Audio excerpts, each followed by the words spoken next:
All right, we are live on Facebook, TFA Nation. Thank you. That is Chris Kiley, our Associate Director of Texans for the Arts. I am Ann Graham, Executive Director of Texans for the Arts, the statewide arts advocacy organization, and we are happy to have you here with us at our weekly Wednesday advocacy update. Every week we touch base for a catch up about the 87th Texas legislative session, the impact of our advocacy work on the issues that we're addressing, and we're really happy to have you here.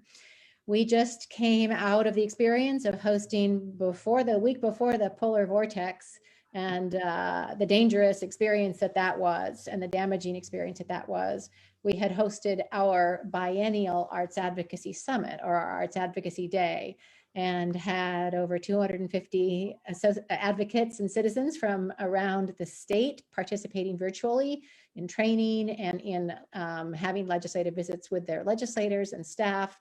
A very rewarding experience, which is part of the year-round work that we do. Texans for the Arts is a membership-supported organization, and we appreciate your support and are really very excited and passionate about the work that we do all year long, but particularly as heightened in the legislative session. There is so much happening right now. It's been quiet physically in the state capitol building, but things are revving up as the session proceeds. I want to introduce here Shannon Ghangurge, who is our lobbyist and government relations and budget specialist. And she's going to give us the update, boots on the ground from the state capitol, and again, the issues that we're working on. So I'm going to turn it over to you, Shannon. Great, thank you, Ann. So yes, you laid it out well that things have been quiet in and around the Capitol, but I would say really in the last week or so, things have started to pick up. I wouldn't say it feels normal, but it feels more normal walking around the halls in the state capitol. You still take a COVID test to enter into committee rooms and into offices. Everyone's wearing a mask, but it is starting to pick up a little bit. So I think last time we talked, the Senate and the House both file their versions of the budget, and then their respective appropriations committees go through every article, every agency of the state budget. So that's really what's been happening lately. The Senate started first. It takes them about 3.5 to 4 weeks to go through every agency in the budget, including Texas Commission on the Arts.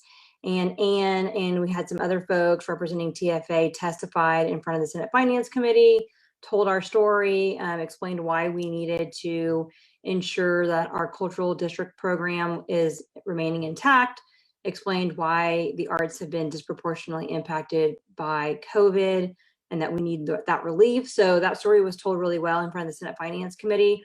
House Appropriations does it a little bit differently. They break up into subcommittees, so they have smaller groups that go over each agency.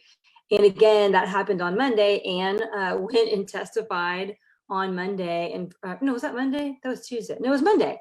It was Monday. Sorry, it was Monday, and testified in front of House Appropriations again for the Texas Commission on the Arts budget. And so where we are now is at the end of this week, both the Senate and the House will really have heard every agency. And the next step is now to make decisions. They're breaking up into small groups, sometimes behind closed doors, sometimes we'll be able to watch. And they are making decisions on what they want their version of the budget to look like when it goes into conference. So the Senate will have their version, the House will have their version, and then the conference committee, really starting at the end of April and all of May, will be hashing out those differences. For us, for the arts, the Senate reduced our cultural district program from 10 million to 6 million. The House kept it at 10 million. So obviously going into conference, if we haven't been able to improve what's going on the Senate side, we'll be pushing for them to choose the House option. But that's going to take the decision-making process between today and when we know what the Senate version looks like and we know what the House version looks like. It's going to take pretty much all of March. And there is a big complicating factor in how to write a budget this session, and that is what's happening in Congress. So we know that the House of Representatives have passed another stimulus bill. I don't know what the name is of this bill at this time. And we had the CARES Act, we had another acronym, but this is the next version of a stimulus. And it passed out of the House, and it includes relief for states to use, I believe, with some fairly decent flexibility, because of revenue loss due to COVID. And there'll be money for the cities, there'll be money for the counties, and there'll be money for the states, according to the version that passed the House. It now has to pass the Senate, and if there are changes, it will go back to the House. This is on the federal level. But the idea is that probably by mid-March, we would know if the state's going to get relief. And we've heard, upwards of $15 billion that could be coming, $15-16 billion that could be coming to the state of Texas. And if that's the case, now you've got that issue on what do we do with that money? How do we spend it? How do we make sure that we're spending it responsibly so that we're not spending this money on ongoing expenses? So when we come back in 2 years, we have a big shortfall that we've got to fill. So that's a huge complication, but we'll be watching and paying attention, and we'll be advocating for some of those funds to be used for relief for the arts community that we know have been disproportionately impacted.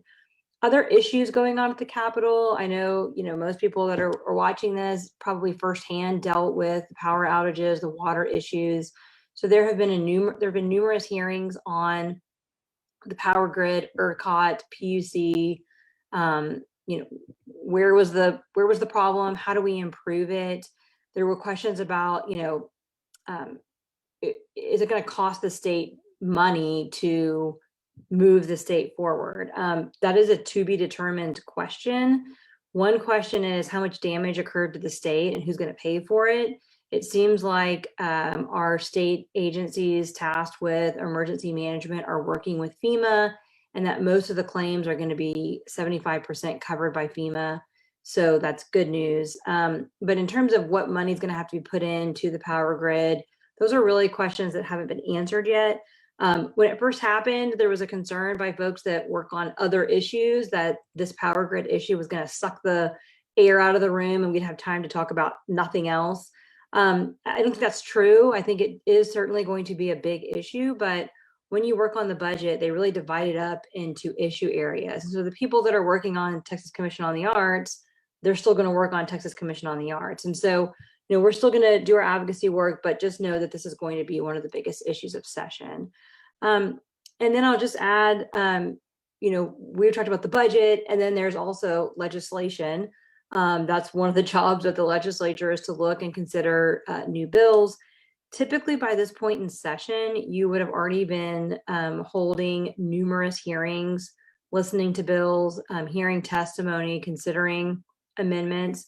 It really hasn't happened. So the Senate and the House just started referring bills this week, and you'll start to see hearings on bills starting next week.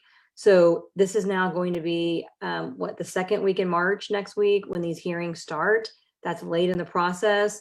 The budget process has been pushed back, 1, because of COVID, 2, the power outage cost us a week, 3, we're waiting to figure out what's going to happen from Congress. And so everything is just being pushed back. And session lasts from, beginning of January through the end of May. I think we've got about 90 days left. And what really is happening is it's all converging to really May just being super hectic and everybody racing against the clock. I think the clock's going to be one of the biggest,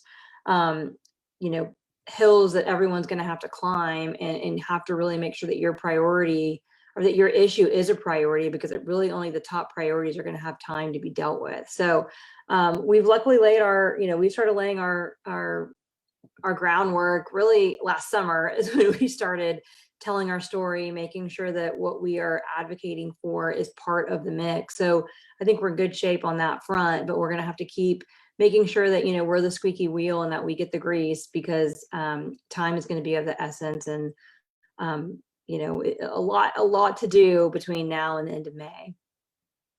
So, Anne, I'm going to turn that back to you and see if I've missed anything or if you have any questions or what I'm. Yeah, I guess I have a couple of thoughts and a couple of questions.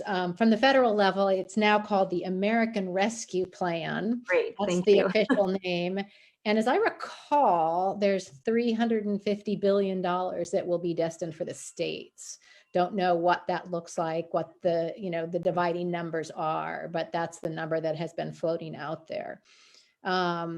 Question about the timing. I know that the one thing that the legislature must do during a session is to complete a balanced budget.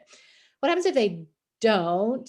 Is there likely a special session that would be called? Define and tell us what a special session is. And then I guess the other question is, Redistricting was possibly going to have to happen at some point. And I know that, where does that play into this whole discussion as well? Sure. So a regular session by the Constitution is 140 days, and it has a finite end date. And if you're not done by that date and we do what's called sine die for session, then it's over. And the problem is, if you don't pass a budget, then starting in September of this calendar year, government shuts down. You have to have a budget that's passed to let agencies know what money they can spend and how they can spend it. And so what will happen is, if we don't pass a budget in the regular session, we absolutely will have a special session. The question is to the governor, when will he call a special session? Will he call a special session right away? So you basically have June, July, and August to pass a budget. And what's happened in the past is sometimes you don't pass it. So a special session is 30 days. I can't remember if I said that. So if you don't pass it in the first regular session, then you have to go to a second regular or special session. I've actually seen it go to 3 special sessions at one point. And so if you've got a lot of work to do, it's wise not to wait too late in the process for a special session.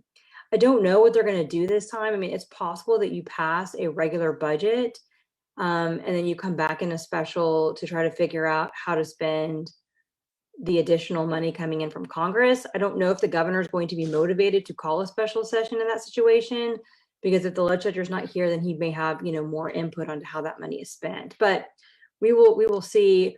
Redistricting, and Anne, I haven't looked at redistricting in a while. And the last time I looked at it, I think because of when the census was completed and when we were going to get our data, I think it's almost inevitable that we have to go into a special session on redistricting. But I haven't looked at that in quite a while. But again, it's the same situation. 30 days. You could have a special session on both simultaneously. The governor gets to decide. It's called the call of special session. If you are on the call, then any issue related to that can be discussed. And if you're not on the call, then you cannot pass a bill or even discuss a bill that's not related to the call. So we could have a special session on a whole, multitude of issues. He could call a special session just on the power grid issue as well. So we got a long way to go between here and there. I hope that we can finish it in the 90 days that we have left. But luckily we do have tools in our toolkit if we do not. Right. Well, thank you. I mean, this is very informative, and happy to have you tease that all apart. Again, one of the things that we'll be continuing to do is reaching out to legislators who serve on respective committees and subcommittees to ensure that they continue to get the messages about why the arts are so important right now, as we do have a recovery going on with increased number and access to vaccines. I mean, that's going to be a critical issue too. So when we're able to gather together, and then of course the governor's mention and shift to 100% opening and releasing the mask mandate has changed sort of the equation too, philosophically and financially, in terms of businesses and individuals standing up to that or not. So it's a complicated landscape out there right now, and a very interesting one. And we appreciate you, our listeners, following along and being engaged in this. It's really important work. And we appreciate your intellectual interest and your passion for the work that you do, and for joining us here talking about why the arts are so important. So I think on that note, unless you have anything else to add, we'll wrap up for today. You can always reach us at info@texansforthearts.com. Happy to field questions and to get you engaged as well. Otherwise, we'll see you next Wednesday at 4 o'clock on Facebook Live for the Texans for the Arts Weekly Wednesday update. Thank you.